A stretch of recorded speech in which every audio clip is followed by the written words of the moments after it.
up one lucky winner's name, and who is going to present the gift.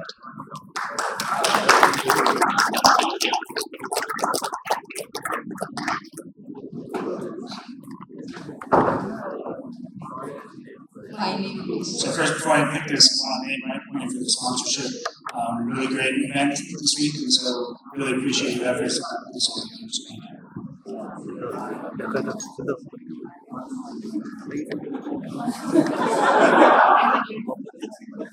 Roger is going to make you wait. The moment of truth. Pharmaceuticals.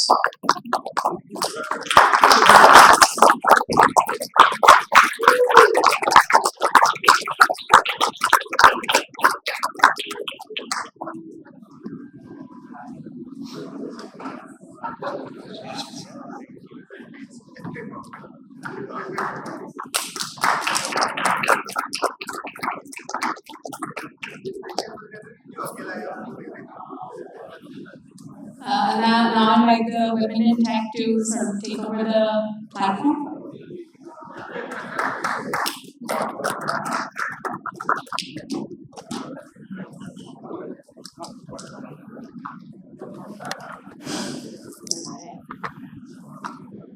Cool.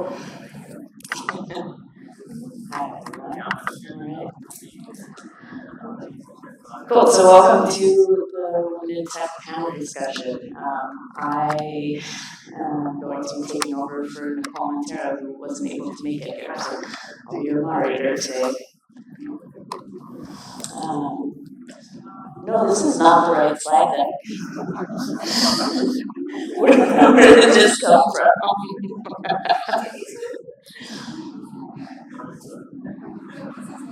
This is not the correct presentation. We had everyone's pictures all nicely done up. Interesting. This is probably my fault.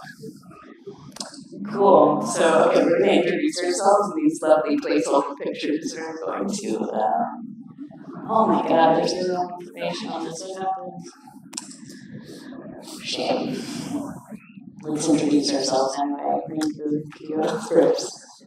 Hi everybody, I'm Jane. I'm working as a solution architect in Redpoint. I'm having more than 15 years of experience and my career is very diversified. So, yeah, that's it for the introduction. Thank you.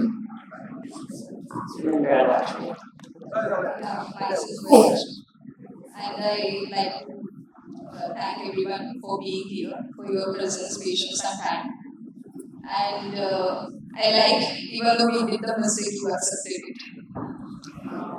So I'm Lakshmi MD. I'm the ex-engineer at Horizontal Digital and Cyber MVP 2024. And I have done many projects in from Cyber, like from MVC to Action Cloud, like Headless SXA, and this is my second Action Cloud project. And I'm loving Cyber. And I regret that I started very late after 2 years of my career. So, yeah, I love enjoying Psycho. I love promoting Psycho. I love to be in the Psycho community. And I love cooking and art and craft, which AI is already taking over it. So I more concentrate on cooking from now, which AI can't take it. Thank you. So, hi everyone, this is Akansha. I have over 12 years of experience and I'm a Cyber certified engineer, working as a senior developer on Horizontal. And yeah, I started as a .NET developer and it's been 4 years that I've been working on Cyber and I'm learning it, so I'm exploring more and will have to work on new technologies, getting introduced to Cyber. Hello everyone. I'm Stacia Fatti. Bringing like 10 years experience in the tech industry.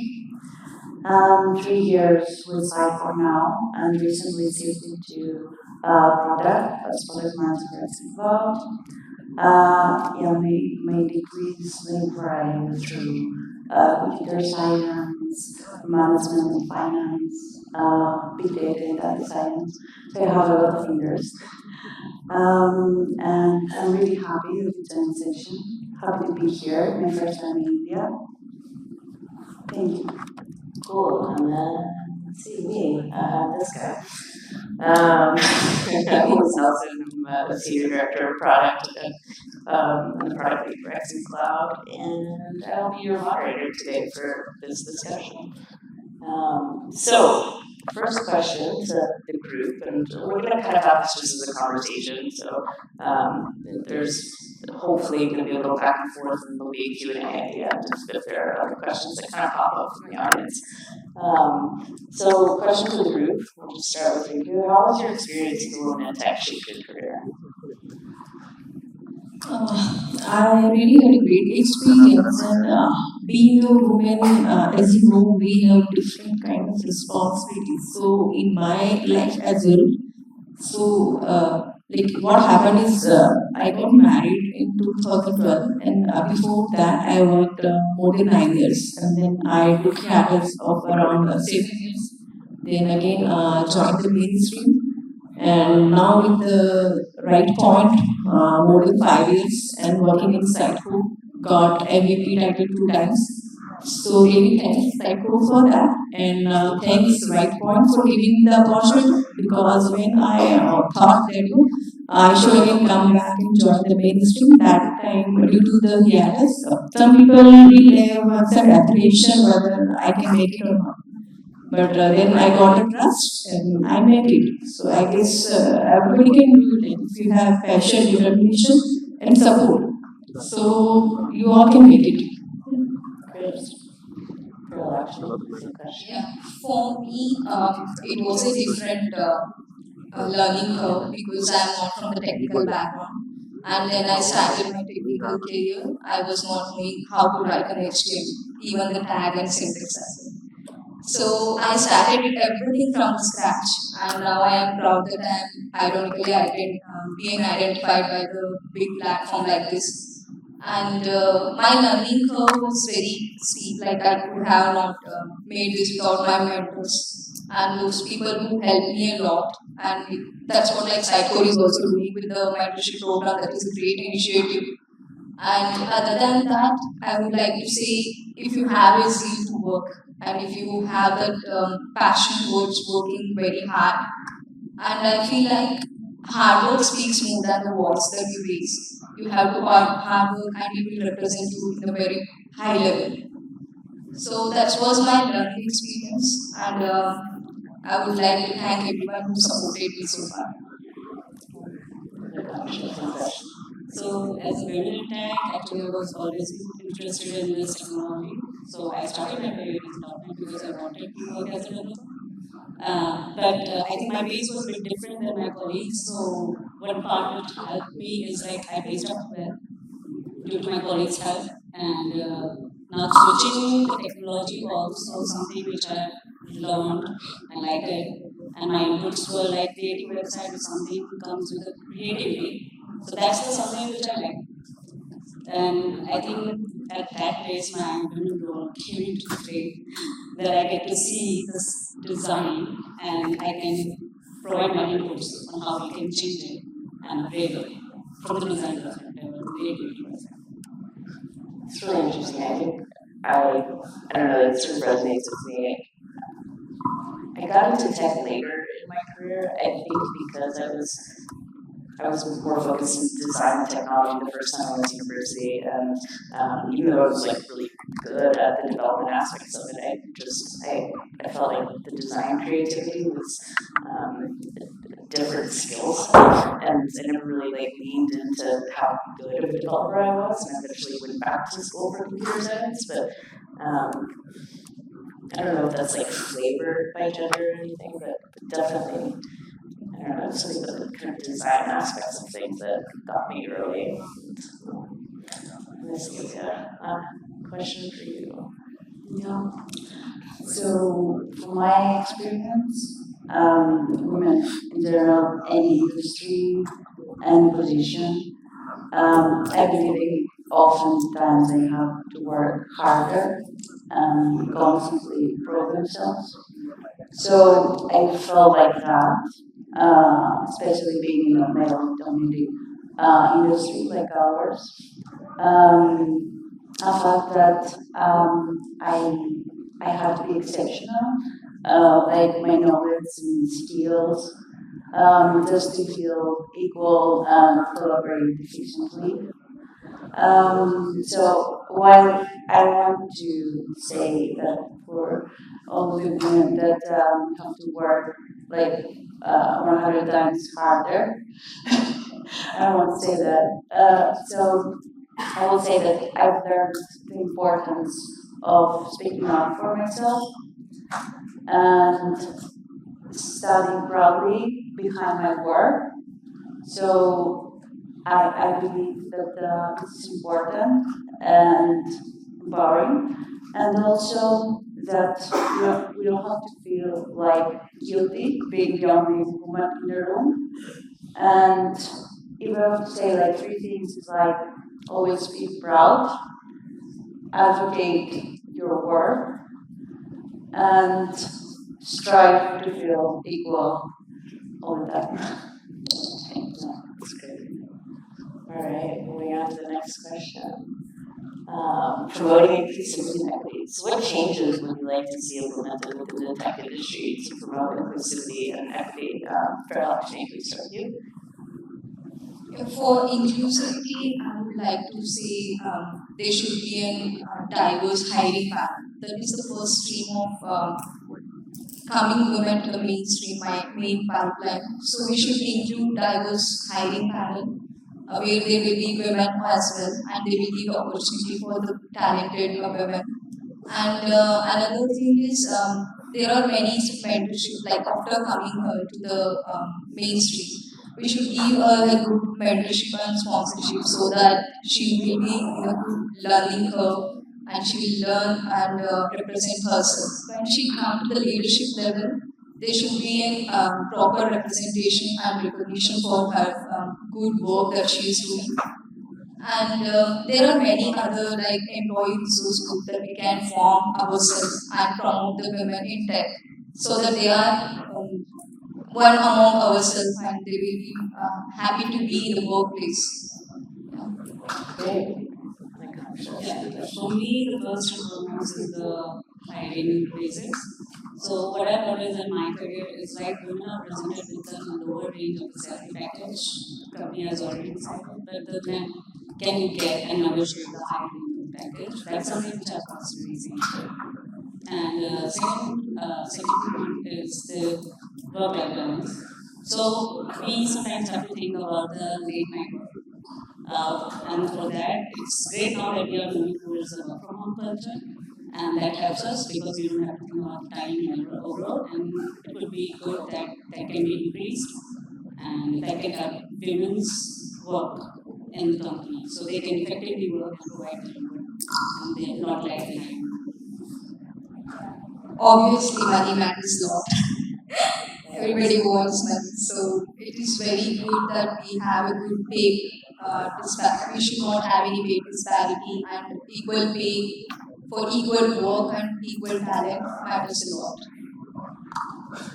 Yeah, it is more than money, it's more of a feeling of equality that we all are judged by the knowledge what we have rather than the gender.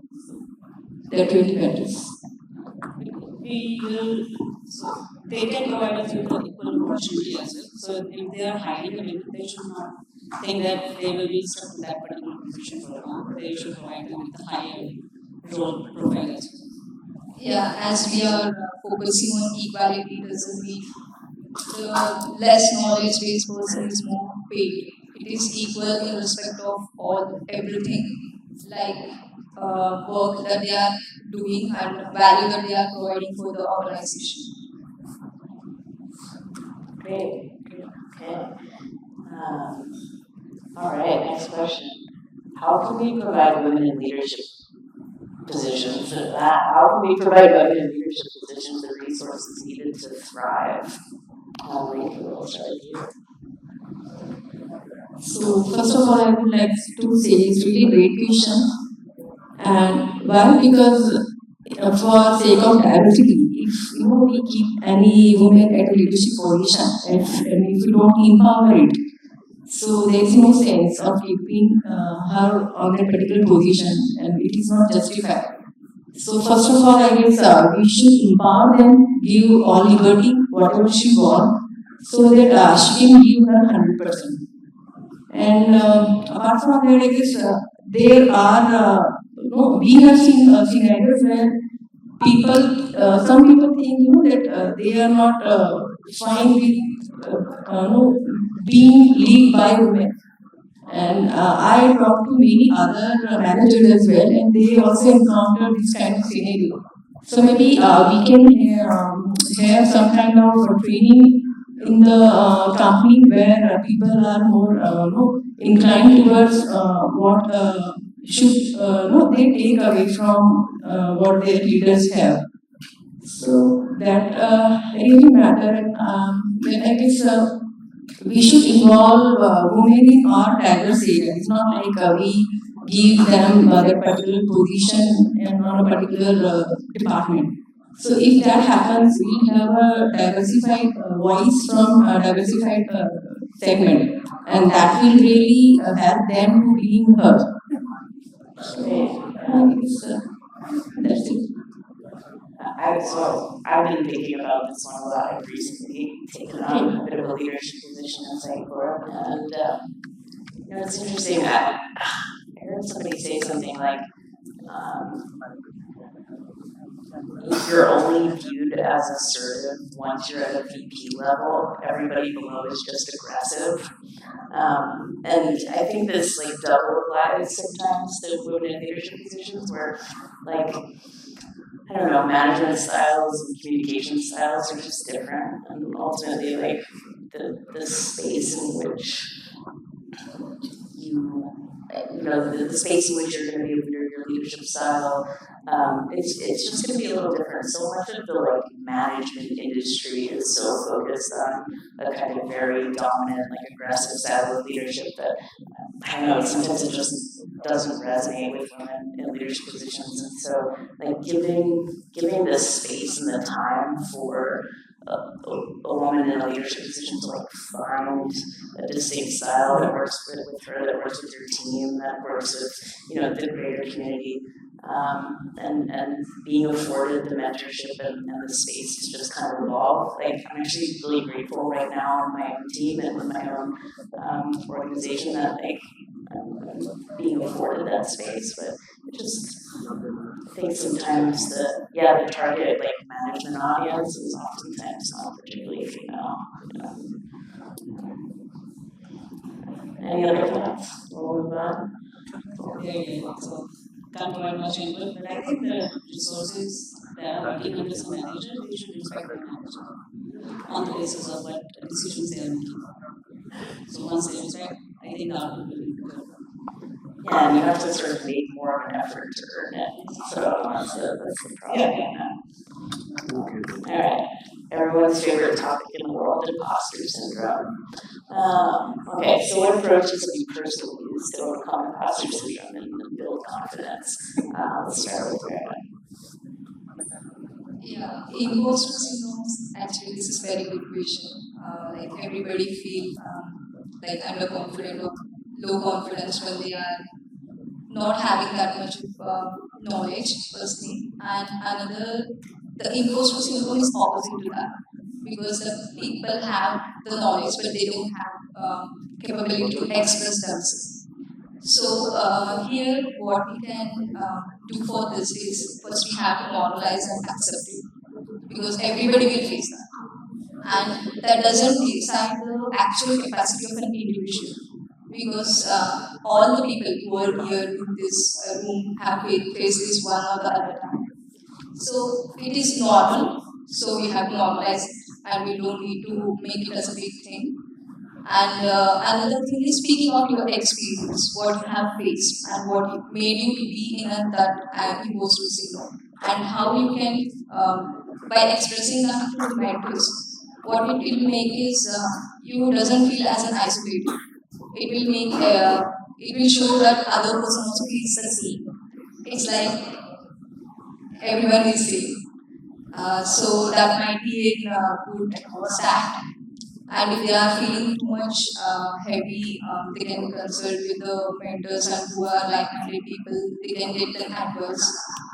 and that will be a good thing for the imposters to overcome. Keep on learning, keep on improvising, and track your daily records, how you are doing and how you are taking it to the next level without any obstacles. Great. Nice to see it. Yeah, totally agree. And actually, I don't know if I had to work down imposter syndrome. I don't know who, like sometimes everybody feels like that. Yeah, I remember I had like 1 year ago this conversation with Peter. Thank you, Peter, for that. It was really nice that we both shared the same thing. So, confidence for me, I believe, is something you can build. And if you really like, from what I did, it was like I keep track, always, first of all, keep your personal development and growth, like learn all the time. And that helped me like to confidently speak about everything that matters for me. And then like keep track of your successes and learn from your mistakes. That would be helpful, and I believe that for if you if you really like learn how to, when like the outcome of your work, when you see the outcome of your work and improve everything based on feedback, I believe that's what can overcome imposter syndrome. It's interesting. Oh, look at that. Lots of voice at once. All right, go ahead. Just want to add on one thing. Like, I guess if everybody have positive thinking, because if you sometimes get more than what you think you should get, so it's good. And I guess you should appreciate that and enrich that.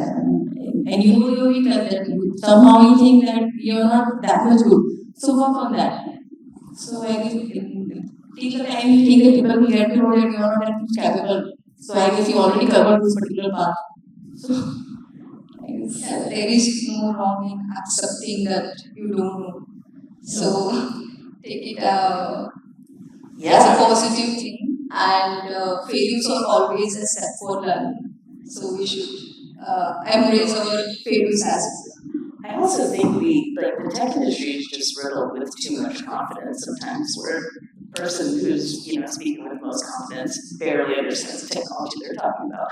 Like, I ultimately think that, like, I don't know, early on in my career, I had a design mentor who really focused on, like, sometimes you have to ask a dumb question. Sometimes you have to like really lean into the fact that maybe I don't understand this problem, even if I think I understand the tech, and like go back to first principles. Start from the beginning. Try to solve a problem from a naive place. And to me, that's always been the place to sort of overcome imposter syndrome. Just to accept that it's okay to not know something, and sometimes in that space of not knowing something, you come to an answer that you wouldn't have arrived without starting from the basics and building back up, and like being comfortable asking that question and bringing that conversation back down to, wait, what do you mean? Like, I'm using a lot of acronyms, but what does this mean? And like, let's build this back up as a group and being okay with that. It's just continuously been my most successful approach to solving problems, technically, design-wise, and anything. So, I don't know, like, I try to overcome imposter syndrome by just being okay with not knowing what it is we're talking about in the moment, not being okay. I think it's more of gaining knowledge and improving on your networking. Yeah. Cool. All right. Last question. Allyship. So, how can allies support inclusivity in environments where women are respected and heard? Let's start with FCC on that one. Sure. So here, I don't want to say anything about female, male. I just want to say what I noticed, like working with my team, etc., that how important it was when somebody said we and not I. It was so simple, so easy, just to feel included, just to feel that your contribution is valuable. And yeah, I don't know, it was super simple, and it really, like, it feels like people see you, see your work, yeah, so that's for me. We and not I. Same question. Yeah, for me, it's like males should not have that preconceived notion that women might not perform up to the mark. And they should provide us with a comfortable environment, which personally I've always got. And by comfortable environment, it's not up to the man only, but for the women as well to understand the situations and the environment, and not expecting more than they are providing. It's not like you are going out of the bound limitations. So that's also a thing. Plus, they should involve them in every conversation. If you're a single female person in a team of so many males, so they should include you. They should take your inputs and yeah, consider you as part of the team. That's it. Be a valued team member. Thank you. Same question. So I guess first of all, to be heard, I guess one other person should be active listener. So if women try to express something, some feelings, so maybe other person should listen carefully and then accordingly respond. And should I guess able to address the micro aggression if the company or team has, and maybe then we can provide them a good environment, and like each one, like women will have their own issues and men will have their own issues. But because in our industry the ratio is not same, so obviously we require some kind of policies, that can be more women oriented. So that will really help them to raise their voice, and they'll make sure that they will have through that. And I guess we should give them a transparent environment, and that is should be a part of culture. So they can go anywhere and talk to anybody and just raise their concern or raise their voice, give their ideas. It may be like accepted or rejected, but everything should be accepted. It's not like if you give an idea and that is not up to the mark, so it should make a point of joke or kind of thing. So that kind of thing will really help, and I guess we already talked about pay equality. So somewhere that will also help. And let's say if you are in the same position and woman is not getting that much as her counterpart, so somewhere maybe she will not be able to say something. She will assume that she is not that much capable with her counterpart. So that should be, I guess, taken care of. I would like to add it is led by example. Like most of the men here are very good mentors and very good leaders who supported women so far. So I would like to thanks them, and respect will be earned always. So if you are behaving or if you are capable of showing your responsibility, you will be respected every way. So I would like to say that you will be heard when you are putting very hard efforts and you are doing very well in your career. On that point, I also want to say that if anybody wants to know how men can support women, they can ask the horizontal people. Even our here is working very well. So they are very supportive. It's interesting, like when I think about environments and spaces where people are respected and heard, and like sometimes, yes, I think there's female male issues, but oftentimes there's also extrovert introvert issues where, like, I've been trying to promote this thing of loudest voice doesn't win, right? Like ultimately you need to create spaces in which people who often don't speak up, like, have the space to,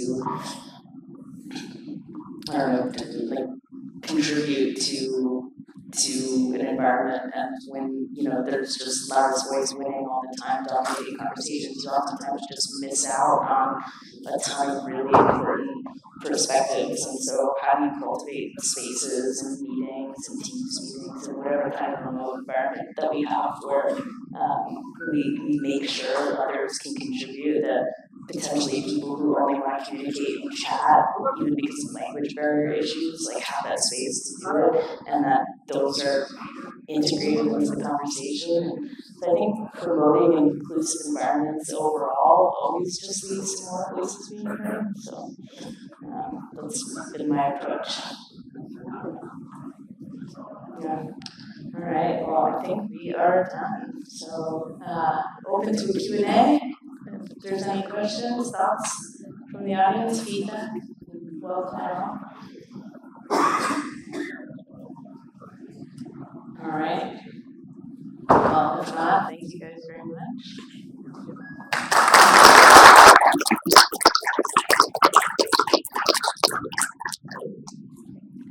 Cool.